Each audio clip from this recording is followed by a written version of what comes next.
கடையில் விற்கிற refined oil பாட்டிலை பார்த்தீங்கன்னா கிளியராக தகதகன்னு தங்க கலரில் எவ்வளோ அழகாக இருக்குது. ஆனால் அது எப்படி தயாரிக்கிறாங்கன்றதை தெரிஞ்சுக்கிட்டிங்கன்னா உங்கள் வீட்டில் இருக்கிற ரீஃபைண்ட் ஆயில் பாட்டிலை தூக்கி எறிஞ்சிருவீங்க.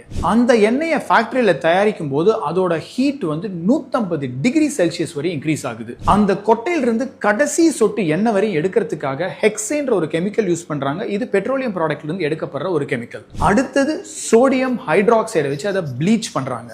கடைசியா அதுல தீஞ்ச வாடை வரக்கூடாதுன்றதுக்காக பாஸ்பரிக் ஆசிட்னு ஒரு கெமிக்கலை யூஸ் பண்றாங்க. கடைசியா மிஞ்சிருக்கிறது சுத்தமான சத்து போன கொஞ்சம் கெமிக்கல் கலந்த ரீஃபைண்ட் ஆயில். மரச்செக்கு இதுக்கு அப்படியே ஆப்போசிட்.